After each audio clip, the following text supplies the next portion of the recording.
Esse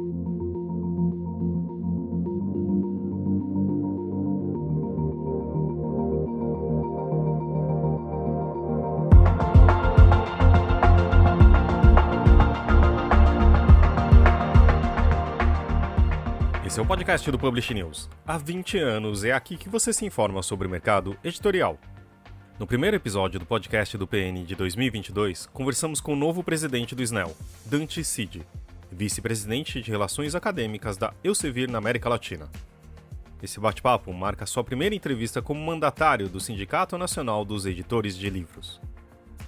Nessa conversa, falamos sobre seus planos para o triênio 22-24, do fomento à leitura no país, de como foi a Bienal do Livro Rio 2021, da Lei do Preço Comum, apelidada agora de Lei Cortês, da tributação do livro, do papel dos pequenos editores, sobre a crise dos setores CTP e didáticos, pirataria, entre tantos outros assuntos.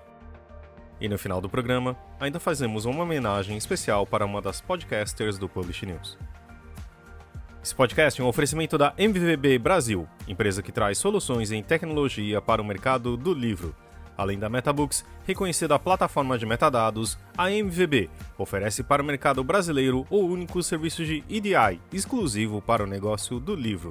Com a PubNet, seu processo de pedidos ganha mais eficiência. E já ouviu falar em POD, impressão sob demanda?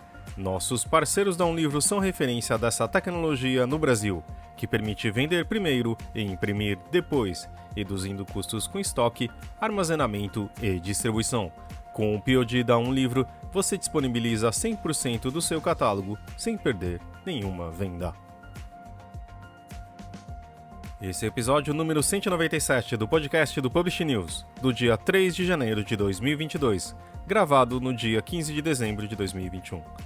Eu sou o Fábio Errara e esse episódio conta com a participação de Thalita Facchini e Leonardo Neto. E não se esqueça de assinar a nossa newsletter, nos seguir nas redes sociais, Instagram, YouTube, Facebook e Twitter, todos os dias com novos conteúdos para você. E vamos ouvir a nossa conversa com o Dante?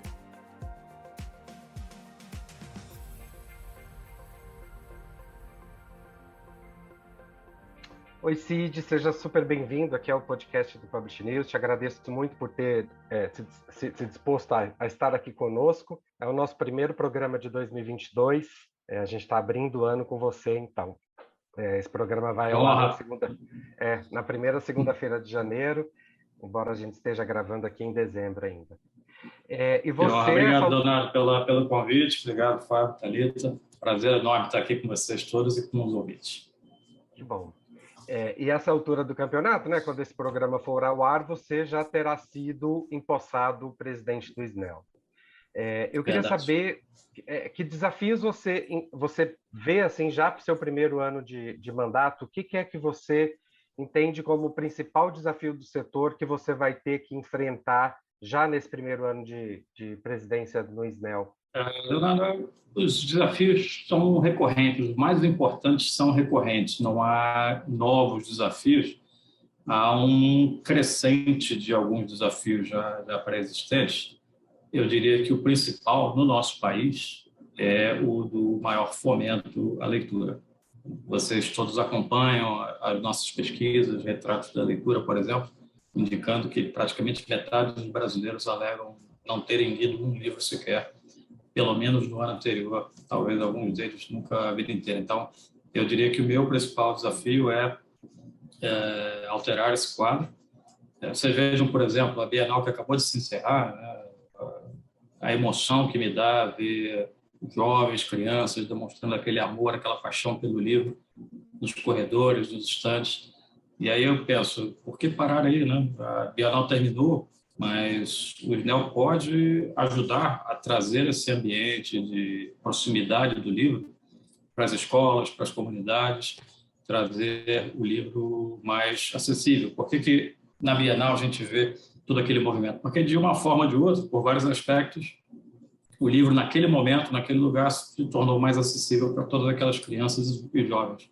Então, a gente pode trazer essa proximidade, esse ambiente, através de convênios, e é isso que eu quero priorizar no meu mandato, para levar essa proximidade do livro a comunidades, a escolas, a lugares públicos.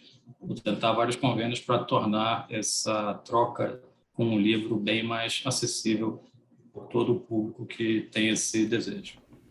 Mas há outros desafios, como você perguntou, são recorrentes, como eu disse. A defesa da liberdade de expressão é algo que a nossa guarda jamais pode baixar, não só no Brasil como no mundo. Eu represento o nosso sindicato também na International Publishers Association, em vários comitês, no Comitê de Direitos Autorais, no Comitê de Membros, e na liberdade de publicação, liberdade de expressão, diria, com a tradução livre, e que eu vejo, posso, através dessa participação, perceber que desafios que nós vemos no Brasil não são exclusivos nossos. Há diversos problemas ocorrendo ao redor do mundo, ameaçando a liberdade de expressão, a liberdade de publicação, ameaçando os direitos autorais, e essas bandeiras são bandeiras recorrentes do SNEL. Digo que são fundamentos nossos, dois pilares principais: a proteção do direito autoral e a proteção da liberdade de expressão. Essas são duas formas, são dois pilares de fomentar a presença do livro no Brasil. Eu gostaria de falar um pouco sobre, como você é editor também e também presidente do Instituto Pro Livro, né? Mas também foram 2 anos agora, né? Agora a gente já em 22, né? Mas imaginando 20, 21, sendo uma grande... Foi, claro, é uma tragédia que a gente está vivendo, mas dentro do segmento editorial, né? Foi um começo muito assustador, mas 22, 21 principalmente, tendo uma recuperação muito importante, e ouvindo de editores que foi melhor que 19, que foi um ano muito bom, etc, né? Mas isso também, a gente percebe, quer dizer, isso é uma impressão minha também, que grandes empresas conseguiram passar por esse momento mais tortuoso em 20 e em 21 conseguir ter algum tipo de fruto, né?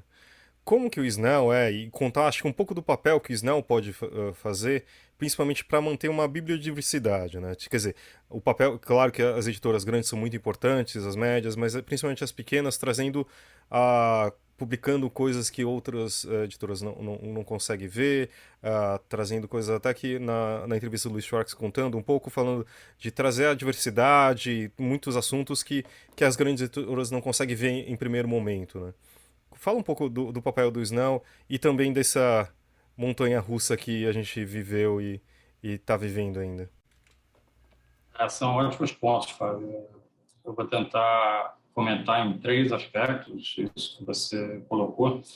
O primeiro aspecto é que na nova diretoria eu procurei colocar uma diversidade maior de participantes, representando também editoras pequenas, crescendo então a diversidade não só de opiniões, mas de possibilidade de participação e de trazer esse ponto de vista dos menores editores para dentro do SNEL. O segundo aspecto que você comentou, os desafios específicos da pandemia, você tem razão que as grandes editoras em 2021 vieram até a celebrar um aumento de vendas.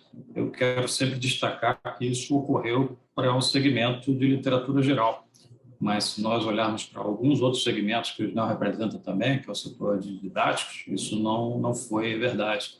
O de didáticos sofreu bastante, não teve essa possibilidade de recuperação que a literatura geral obteve, até pelos mesmos motivos, se nós pensarmos friamente, né? O mesmo motivo que levou as pessoas a ficarem mais em casa, e isso despertou de novo paixão pela leitura. Essa paixão se revelou nos livros de literatura geral, mas essa reclusão tirou as pessoas das escolas, e com isso o segmento de didáticos teve uma queda bastante significativa. Então, como é um segundo aspecto que eu queria colocar para vocês, e que um dos outros pontos da minha gestão é trazer essa visão das várias facetas do mercado editorial.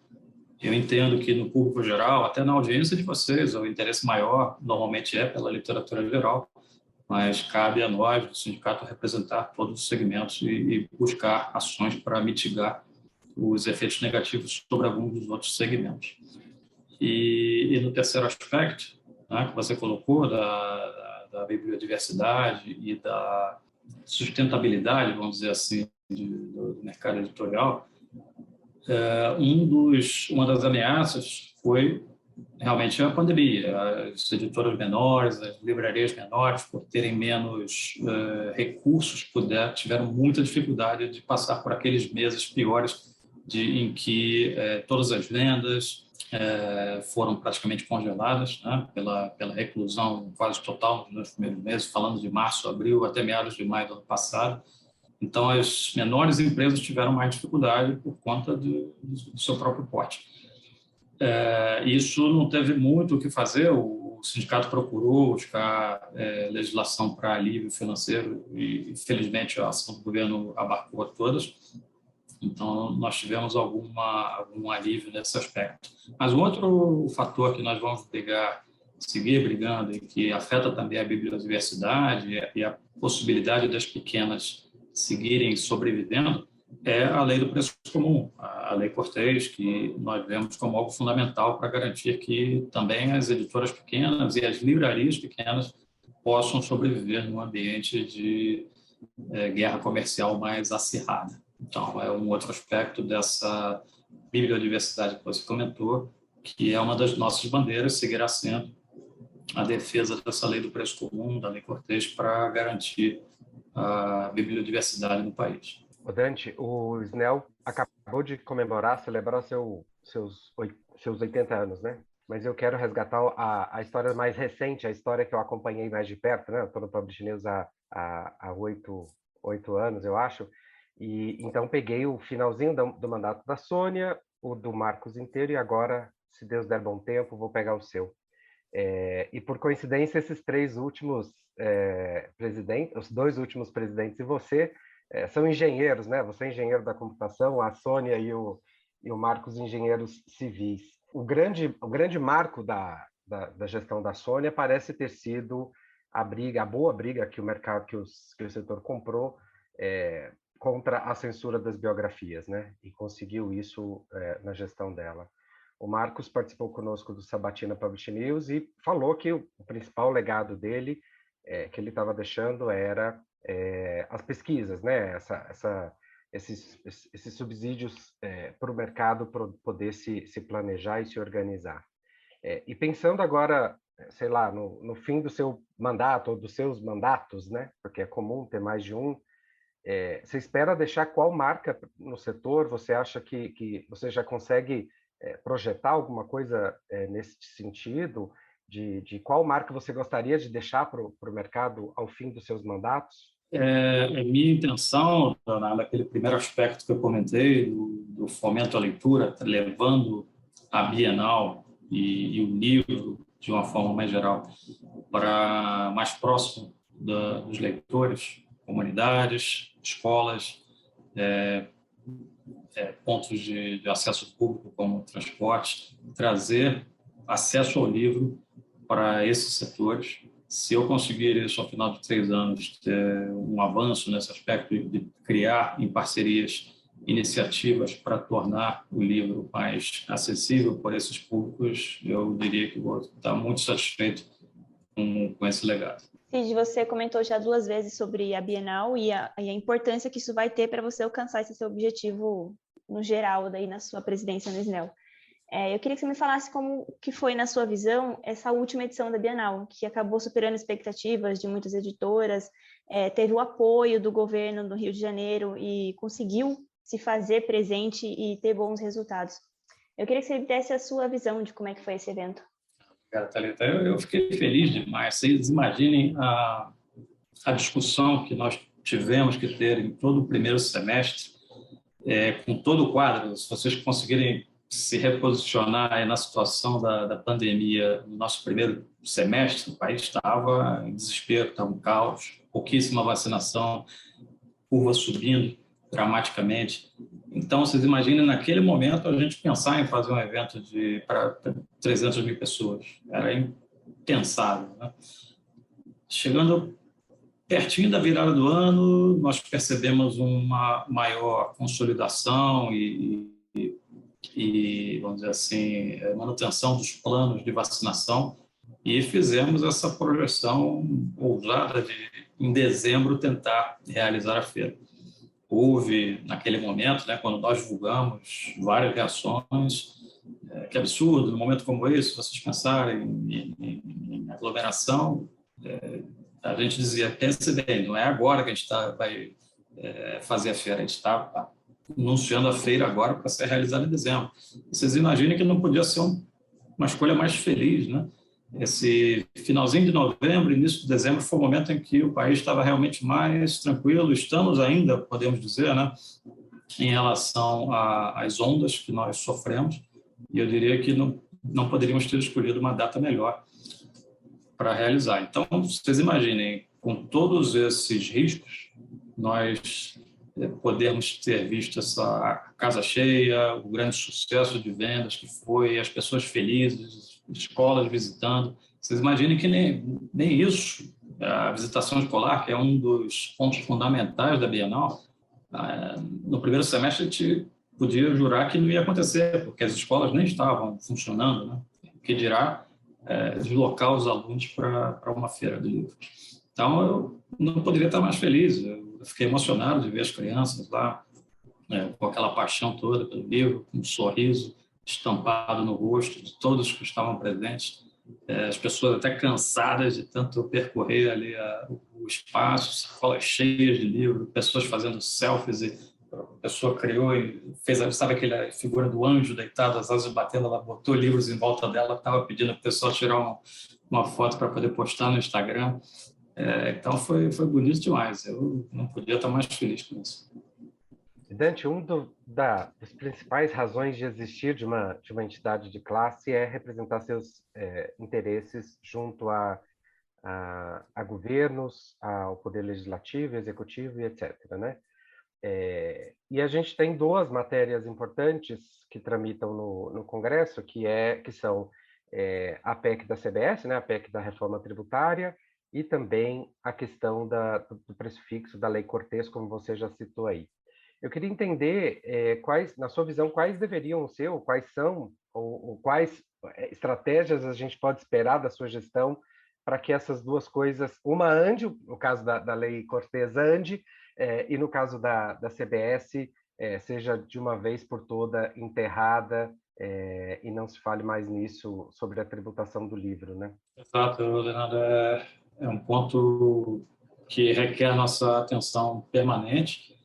O trabalho do setor foi muito bonito porque todas as entidades se uniram em torno dessa mensagem de que acabar com a imunidade tributária do livro, que está previsto em Constituição, só traria prejuízos justamente para aquela população que tem mais dificuldade de acesso ao livro, não afetaria as camadas mais ricas da sociedade, pelo contrário.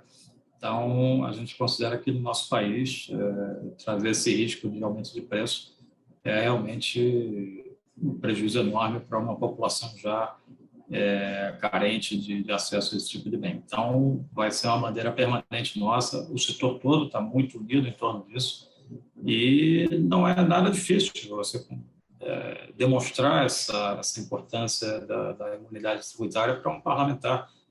A grande maioria deles entende muito bem a questão, e somente aqueles realmente que querem radicalizar o discurso, em ter zero exceções para a legislação é que rumam em sentido contrário, mas a gente vê que é uma minoria realmente.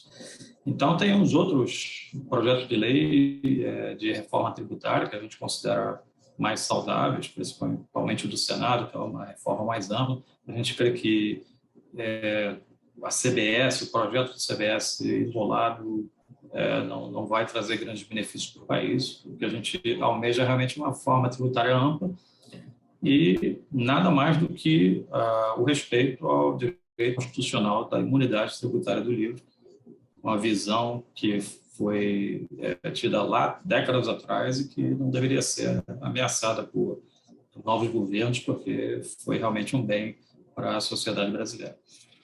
O segundo projeto de lei, a Lei Cortês, entendo que pela herança que nós temos de controle de preços, ainda é infelizmente muito forte na memória da população brasileira, de meia idade em diante, realmente é um tema controverso, porque as pessoas confundem controle de preço com aquilo tudo que aconteceu lá atrás, na década final de 80 e início de década de 90. E não tem nada a ver com isso. Na verdade, é simplesmente uma proteção, uma garantia de não haver guerra de preço para um certo segmento, que é simplesmente o de front list, de lançamentos, para evitar que, principalmente para editoras pequenas, obras em que houve muito investimento, muito esforço, venham a ser prejudicadas amplamente pela guerra de preços atual que existe nas diversas plataformas de venda de livros. Então, a gente crê que é um projeto de lei mais difícil de convencimento, mas com exemplos que nós trazemos da França, da Alemanha, isso se torna um pouco mais palatável e com a explicação correta, e isso se faz entender bem, né? Um retrato disso é o próprio nome que queria se dar ao projeto de lei, né? Lei do preço fixo, ninguém consegue, né, aceitar bem, porque imediatamente remete àquelas memórias de planos de congelamento de preço e não tem nenhuma ligação com isso. Outro ponto, que é o principal, e aí eu termino, é que as pessoas acham que isso vai trazer imediatamente um aumento de preço, e eu acho exatamente o contrário. Vocês entendem como funciona a dinâmica hoje do mercado de livros, né? A editora oferece um percentual de até 50%, 60% de desconto para algumas redes, porque realmente isso é necessário para que essas redes de livrarias manejem o preço conforme o momento, conforme a demanda. No momento em que você tem para esse segmento, esses lançamentos, uma garantia de que não vai haver uma guerra de descontos, uma guerra de preços, a tendência é que o mercado vá sedimentar, vá consolidar com um preço acessível. O editor, sabendo que esse livro não vai ter um desconto de 60%, ele vai poder precificar de forma mais justa. Ele não vai precisar precificar lá no alto, ele vai poder precificar sabendo qual vai ser o preço final que vai ser colocado. É como acontece hoje na maioria dos outros bens de consumo, se você pensar em refrigerantes, em mercadorias em geral, o produtor tem uma noção mais ou menos do preço final que vai chegar ao consumidor. Você não pensa em 50% de desconto, 60% de desconto em vários bens que você comercializa. Então, eu creio que o setor produtivo vai almejar um preço justo, sabendo que ele vai ser objeto de menos desconto. Então, a tendência geral é que o preço vai reduzir. Ninguém vai querer colocar um preço altíssimo, sabendo que ninguém vai comprar. O setor já entendeu que é melhor ter preços médios, mais baixos, para haver mais vendas, do que você vender para um grupo muito seleto, poucas unidades, a um preço alto. Isso não é bom para ninguém. E Dante, queria de novo resgatar a história recente do Snell, né? Desse tempo que eu acompanho.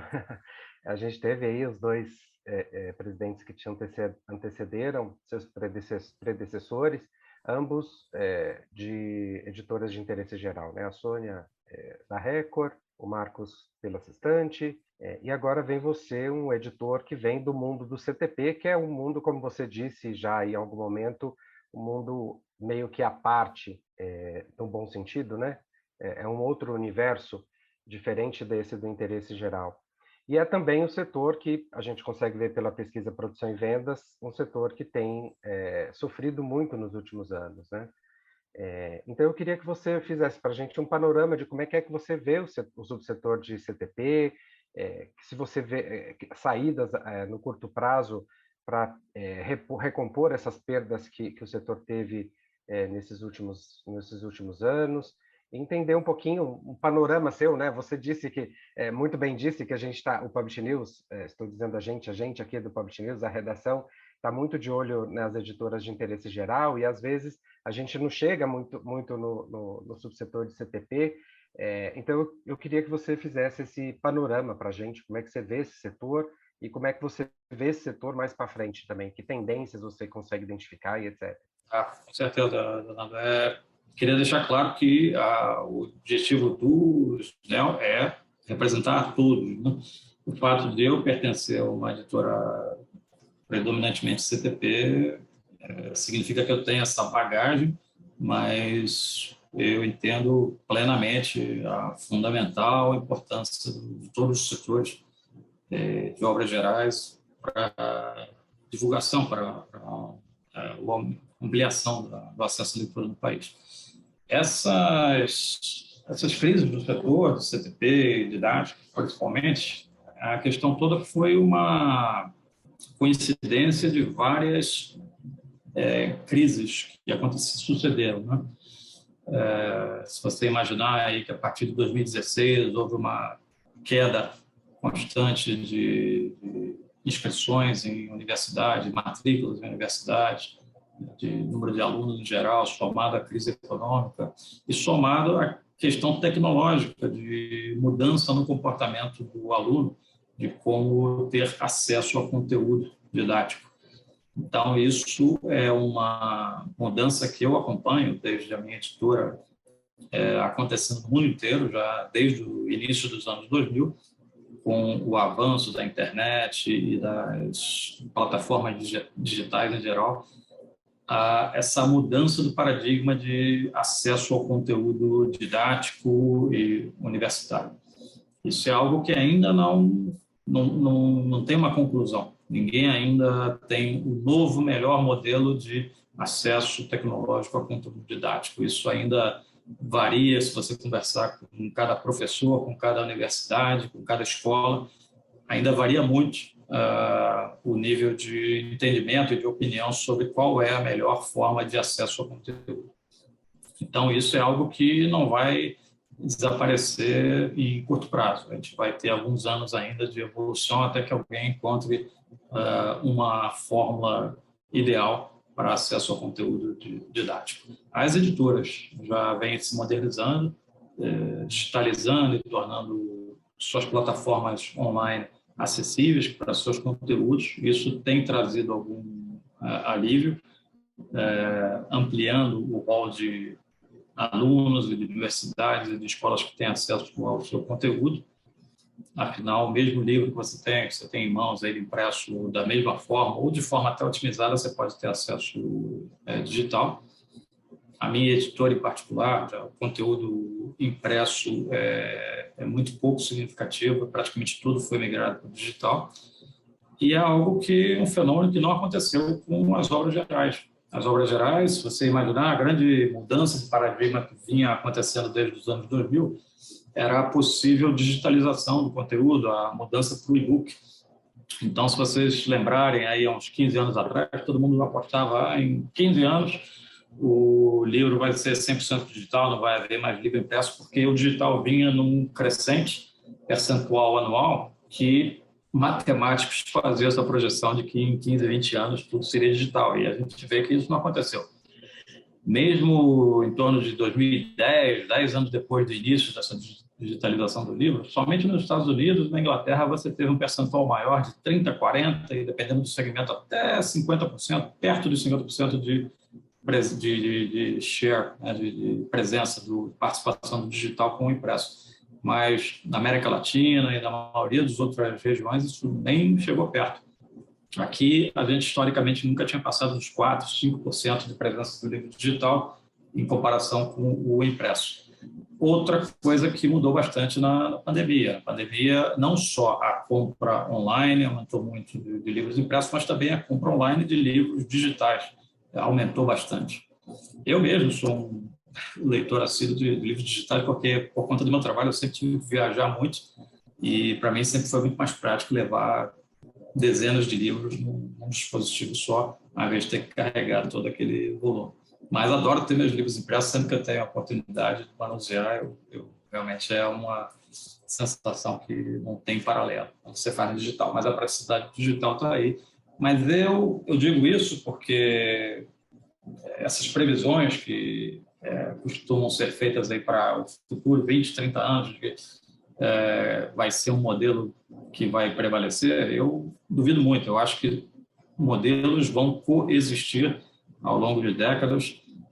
Para algumas escolas, universidades, para alguns leitores, vai continuar fazendo a diferença, se é ler digital, ler o impresso. Então, eu acho que isso vai continuar existindo em paralelo durante bons anos, até que o modelo prevaleça de forma mais importante. Só para aproveitar também a sua resposta também, para falar que acho que um dos paradigmas também mudando como editora, né, acho que o ano que vem eu vou completar acho que 20 anos no mercado editorial, mas antes era vender livro físico, né, basicamente era isso aí, então era vender livro. Hoje em dia você tem uma mistura muito maior, você tem a presença do digital, você tem em alguns casos audiolivros, a venda para escolas, alunos, bibliotecas digitais, etc., né? Também essa mudança, acho que muda muito, né? Mas também existe sempre a ameaça, uma coisa que você mencionou também, da questão dos direitos autorais / pirataria, né? Que também é uma das coisas que a gente especula em relação ao CTP, né? Porque antes era a pasta do Xerox, hoje é o WhatsApp e um PDF correndo por ali, né? Como você acha que os editores, que acho que nem sempre, que a gente aprendeu com a indústria da música também, que só culpar o usuário ou etc. não resolve, né? Também acho que parte de uma educação e também do tipo, quem está fazendo isso, você prejudica também quem você admira e quem é aquilo que você lê, né? Como que você acha que como o setor pode enfrentar essas ameaças e também essas mudanças de modelo de negócio? É exatamente isso que você disse, Fábio. Culpar o leitor não leva a nada realmente. Há um trabalho constante de enxugar gelo em relação à pirataria, de buscar fontes de pirataria massiva que é feito pelo sindicato, que tem que permanecer. É um gelo que tem que ser enxugado, eu diria assim. Sempre vai existir, há plataformas que surgem aqui e ali, que começam a abrir portas que permitem a alguns usuários compartilhar e vender, pior. Muitos não estão nem simplesmente compartilhando arquivos, estão vendendo, pegando um objeto lá que foi criado com todo o suor aí pelo autor e pela editora, copia e vende, não estão nem compartilhando de graça. Então, sempre surgem plataformas que requerem sempre a nossa atenção e o alerta sobre os malfeitos e sobre o conteúdo ilegal que ali está. Se a plataforma não nos responde em tempo hábil ou a gente percebe que não há ou que há um descaso em relação à nossa denúncia, aí a coisa é levada para a justiça. E a justiça é sempre favorável ao setor, mas é um enxugar gelo imenso, enorme, insano. Eu estou falando de dezenas de milhares de links a cada mês que tem que ser retirados do ar.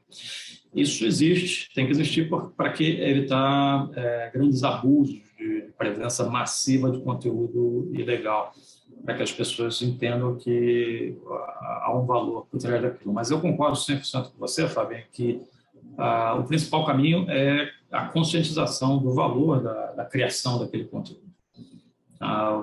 Campanhas que eu vejo muito bem sucedidas acontecendo na Europa sobre conscientização do valor da publicação, do livro, que seja, ou qualquer outro tipo de publicação, são muito importantes para manter a consciência do leitor sobre a importância de valorizar aquele objeto que muitas vezes as pessoas no automático recebem um arquivo PDF e repassam adiante sem nem parar para pensar o que está fazendo.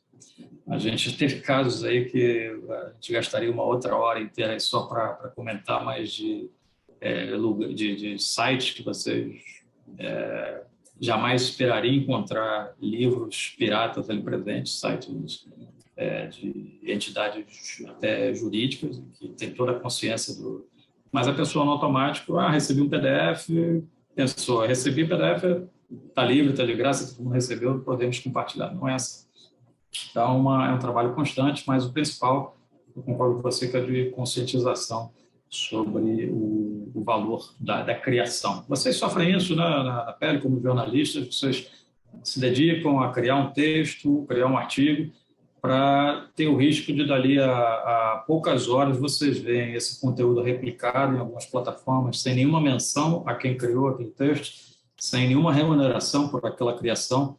Isso acontece no jornalismo de forma, às vezes, até pior do que com as obras literárias. e há todo um esforço para a regulamentação do setor de plataformas online para que a proteção, o respeito à propriedade intelectual seja permanente. Mas vocês são testemunhas como eu que isso muitas vezes é ignorado por usuários e pelas próprias plataformas online, muitas vezes que permitem esse tipo de conteúdo sem entrar no mérito da questão do direito autoral. Como eu comentei com vocês agora há pouco sobre a participação nossa na Associação Internacional de Editoras, ontem mesmo eu estava numa reunião do Comitê de Copyrights e pude perceber o grande temor que surge pelo mundo inteiro, não só no Brasil, de leis sobre a regulamentação de sistemas de inteligência artificial que vêm sendo criados com acesso irrestrito a conteúdos, sem levar em conta qualquer questão de propriedade intelectual, sistemas que são executados sem discriminação do conteúdo, se é protegido ou se não é, e toda a criação oriunda daquele sistema, na verdade, pode estar baseada em dados e textos que têm proteção de propriedade intelectual, mas que os sistemas de inteligência artificial, se não forem bem regulados, não simplesmente vão atropelar isso daí. Então, você vai poder ter a possibilidade de sistemas automáticos criando até obras inteiras baseadas em outras obras sem que tenha sido respeitado o direito intelectual daquela obra original. Isso já é uma realidade. Inclusive, no Brasil, há um projeto de lei já pensando a circular no Congresso sobre a regulamentação de acesso a conteúdos protegidos com direitos autorais por sistemas de inteligência artificial. Então, é outra matéria de legislação que a gente vai precisar ter bastante atenção. E Dante, já no seu primeiro ano de mandato, né, 2022, esse ano que as pessoas estão nos ouvindo já, você pega um ano eleitoral, né? E, como a gente sabe muito bem, o setor editorial é um ramo da economia que depende muito dos humores governamentais. Você espera fazer um corpo a corpo com os presidenciáveis aí quando chegar a hora? Se sim, que estratégias você acha que o setor tem que ter para poder chegar a essas pessoas e convencê-los das pautas pertinentes e de interesse do setor editorial? Leonardo, nós temos acompanhado de perto, claramente, não só como cidadãos, mas como representantes do setor criativo, toda essa evolução da pauta eleitoral. Já no setor, nós temos uma boa noção daqueles que valorizam e os que não realmente dão tanta atenção ao setor produtivo, à educação, à pesquisa, à ciência, e tudo isso é parte de um ecossistema que é muito dependente de acesso a conteúdo, acesso a textos, seja de educação, seja de obras gerais. Então, eu diria que nós vamos ser um pouco mais seletivos, né? Porque vemos que muitas vezes dar murro em ponta de faca é pouco produtivo.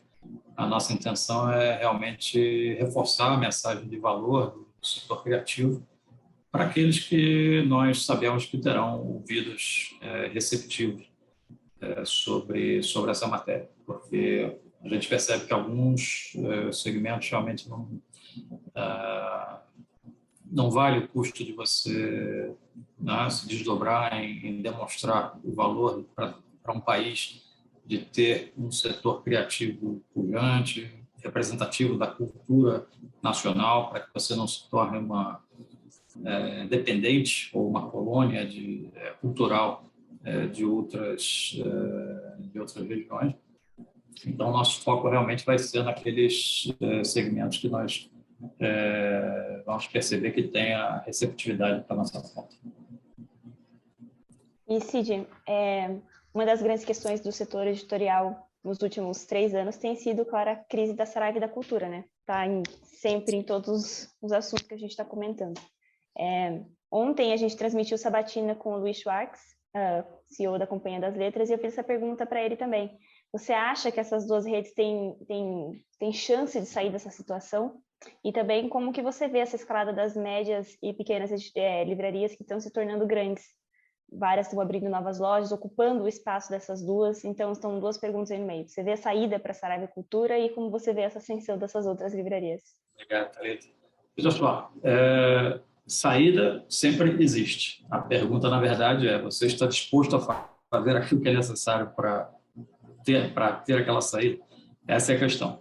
Nós vimos fenômenos semelhantes acontecendo em outros países, na Inglaterra, nos Estados Unidos, grandes redes, que, de alguma forma, vieram a se recuperar.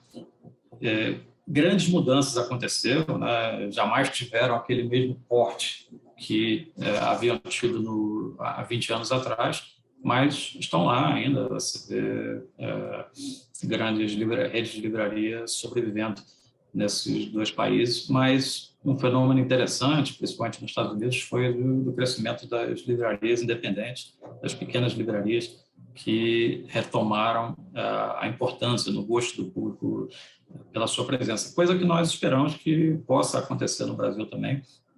Um dos motivos pelos quais nós defendemos a legislação da Lei Cortês, para que essas pequenas livrarias possam sobreviver em meio a toda essa guerra de preços, e que novas grandes redes venham ocupar parte do espaço que havia também pela Saraiva e pela Cultura. A gente vê com felicidade que isso vem acontecendo. A gente acha importante demais, apesar de... Eu concordo com o Luiz, né? Apesar de toda a importância do comércio online, é algo fundamental e que é da vida atual. Nós percebemos que na própria pandemia foi fundamental para as pessoas continuarem tendo acesso aos seus produtos essenciais. E eu respeito demais isso. Eu acho que não é algo que tenha que ser combatido, é algo que tem que ser coexistido, né?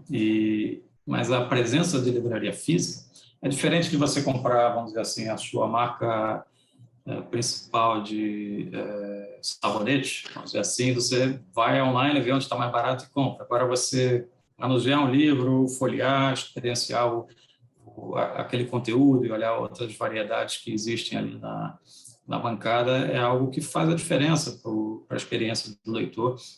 Então, a livraria física, eu considero que é uma experiência fundamental para o fomento do hábito de leitura, para aquele prazer da leitura, que torço muito para que não deixe de existir, para que realmente tanto redes grandes quanto pequenas continuem mantendo suas lojas, para que o público em geral possa continuar tendo acesso aos livros. O livro não é algo que você possa escolher assim de forma online, de maneira tão, vamos dizer, imparcial, como você escolhe bens de consumo em geral. A gente está aqui caminhando já para o final da nossa conversa. Não sei se você gostaria de falar mais alguma coisa aqui, já que você nos deu a honra de ser a primeira entrevista com o presidente, antes de a gente terminar. A honra foi minha, Fábio. Eu agradeço demais esse espaço e espero que a gente possa conversar bastante ao longo dos próximos 3 anos. Eu quero simplesmente deixar como mensagem que, na minha gestão, eu estou completamente aberto ao diálogo com qualquer pessoa amiga do livro, seja de que segmento for, livreiro, autor, editoras, livrarias em geral.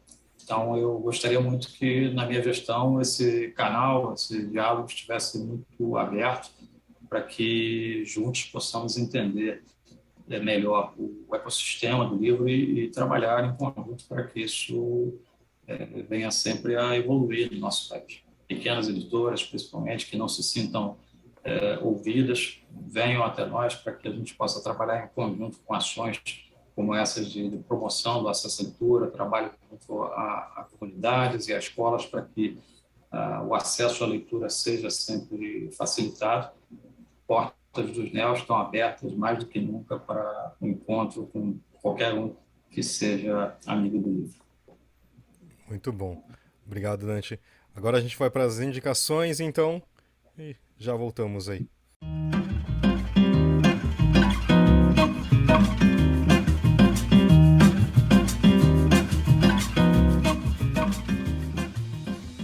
Léo, você quer fazer as honras, como sempre, para não perder esse costume de começar as indicações? Ô, Fábio, eu tinha separado um livro aqui para indicar, e eu vou indicar ele muito rapidamente, que é O Regresso de Julia Mann a Paraty, da Theolinda Gerson.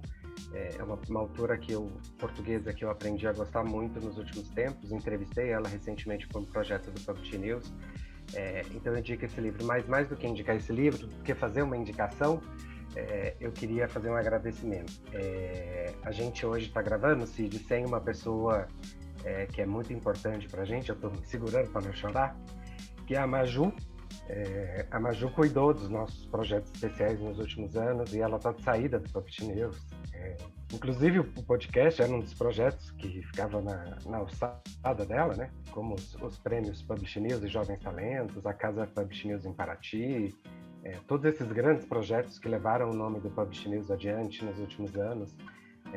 Tem a assinatura da Maju, vai deixar uma saudade imensa e eu estou super feliz ao mesmo tempo, porque ela está indo para um lugar maior, vai crescer, mas de todo modo, eu queria, além de indicar o livro da Theolinda, agradecer a Maju por tudo, né?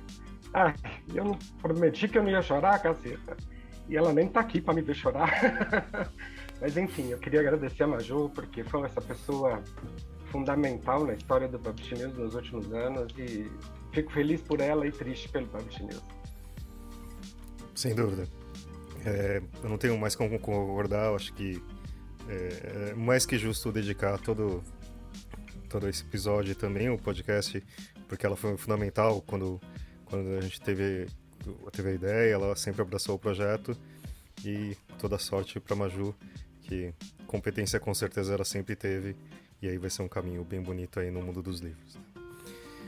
Mas, Cid, para fazer as honras aqui, você gostaria de indicar alguma coisa também? Primeiro eu quero dizer que foi muito bonito, Leonardo, ver todo o apreço aí que você tem pela Maju. É bom quando a gente sente que já é saudade, né? Mas sabendo que a pessoa está indo para um lugar em que está, vamos dizer assim, se desenvolvendo. Todo funcionário da editora que saía, mas que eu via que era para uma oportunidade melhor, eu sempre ficava feliz pela pessoa, apesar da perda para o grupo, e é algo que a gente tem que ter sempre esse lado positivo no coração, como você está tendo, apesar da perda, saber que é para uma etapa melhor. Sobre indicação, veja só, eu adoro livros, né? E apesar de amar ficção científica nas telas, eu nunca fui muito leitor de ficção científica. As minhas leituras sempre foram mais do estilo que mescla um pouco história, com H maiúsculo, com ficção. Então, eu adoro Umberto Eco, adoro Ken Follett, adoro Dan Brown também. Então, todos esses tipos de mistérios e dramas que mesclam muito bem história com o romance são minha paixão. Só que, apesar de não ser leitor de ficção científica, eu acabei de ver a série Fundação da Apple e tô doido para ler o livro. Então, tá bonito demais. Eu incentivo todos aí que possam assistir a série Fundação da Apple TV. Tá lindo a forma como eles abordaram várias questões sobre diversidade, sobre divisão social, sobre consciência em outras entidades, como no caso representado lá pelos androides, mas divisão social, autoritarismo, religiosidade e fundamentalismo religioso. É uma série vale muito a pena, e em função disso estou doido agora para ler o livro, que não era meu hábito ler ficção científica em livro, mas esse daí eu vou querer ler. O Isaac Asimov sempre foi... admirei demais as obras dele e agora vou pegar para ler. E você, Thalita? E obrigado pela dica. Ainda bem que você colocou o Cid na frente para me dar um tempo de respirar, que depois que o Léo falou, eu já começo a chorar também. Queria estender meu agradecimento a Maju, que virou uma amiga, mais do que colega de trabalho. Aliás, todos vocês são, né? Enfim, eu prefiro dar o resto dos meus agradecimentos pessoalmente para ela, porque senão eu vou chorar aqui e não vou conseguir fazer uma indicação. Então, A gente está gravando isso em dezembro, só que esse podcast está indo ao ar em janeiro, então tem 2 séries que eu já sei que eu vou gostar, já estou prevendo o futuro aqui. Indicar as segundas temporadas de Emily in Paris e The Witcher, que estreia na Netflix nessa próxima semana do que a gente está gravando aqui em dezembro, mas que até janeiro a gente já terá assistido. Então, e acredito que vão ser ótimas, então essas são as minhas indicações para o futuro. Eu tô meio atrapalhado agora porque também tá meio difícil, mas eu assisti um filme incrível na Apple TV também, o Dante comentou, tem muita coisa legal ali, a gente não fala tanto, mas é assim, se você imaginar que é uma história do Tom Hanks sozinho com um cachorro e um robô, chama Finch, mas você fala assim, acho que eu já vi essa história de um jeito diferente, mas o Tom Hanks eu acho um cara incrível que tipo, parece um cara que você toma um chá na esquina e bate um papo. E a relação dele de ser uma pessoa meio tipo... Ele tá no fim do mundo, ele tá sozinho, só que sempre teve, na verdade. E é um cara mega inteligente, ele constrói robôs sozinhos, sem auxílio de ninguém. Mas eu faço um paralelo com o mundo que a gente vive hoje, tipo, separado das pessoas. E ele, no final, ele pensa muito nas relações que ele teve, né? E, tipo, que ele poderia ter feito diferente. Mas é um filme bem bonito, assim. É divertido. Tipo, o robô e o cachorro são super humanos, assim, às vezes mais que ele. Então, é muito legal, assim, ver...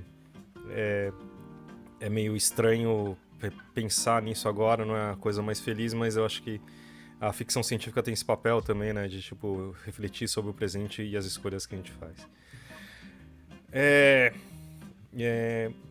Mas, como falei, eu queria agradecer realmente a Maju, tipo, sempre foi uma pessoa muito incrível, sempre me mostrou um monte de coisa sobre os meus preconceitos de escolhas e de falas, de um jeito super, super bacana. Ela sempre foi muito companheira e, tipo, muito aberta a ouvir e fazer coisas que a gente não imaginava, que uma pessoa tão jovem, né, quando você vê pela primeira vez, e só que ela sempre bateu no peito e resolveu. Então, acho que é mais que esse programa, acho que todo esse trabalho que a gente faz aqui e que eu sinto como amigos são aquela família que a gente escolhe e eu acabo fazendo parte porque eu escolhi. Obrigado, Maju. Beijo e toda a sorte do mundo. Temos um programa, Fabinho? Temos. Queria agradecer muito ao Cid, desculpa por estar... Sei que você acabou entrando numa festa de família de despedida. Isso que eu ia falar, ele tá achando, acho que o Cid vai achar que aqui é baixo astral, mas não é não, Cid, é só que hoje você é excepcional aqui. Todo mundo é do bom humor. Nada, foi lindo ver a dedicação de vocês a ela e fico feliz de ter assistido isso de primeira mão. Já que a Maju não tá aqui, eu vou fazer o papel dela, hein? O Cid, um pedido ao vivo não, né? Como é que fala isso? Não é ao vivo, a gente tá no ar, pedido no ar. Um dos projetos que a Maju cuidava até ontem no Publish News é os Jovens Talentos, que a gente tem o apoio do SNEL, e fica aqui meu apelo, não nos abandone nessa, por favor. É um projeto que eu tenho certeza de que o SNEL também se sente orgulhoso junto com a gente. Com certeza. Pode com a gente, sim. Então, boa Pessoal, sorte. Foi bom demais conversar com vocês. Obrigado demais pela oportunidade. Tá bom. Boa sorte aí e para enfrentar esses problemas que a gente tem no mercado, mas a gente tem com certeza aí um bom caminho. Valeu, Dante, pela presença aqui. Obrigado. Obrigado demais. Tchau, gente. Todos. Grande abraço. Tchau, tchau. Bom 2022 para todos. Até mais. Tchau.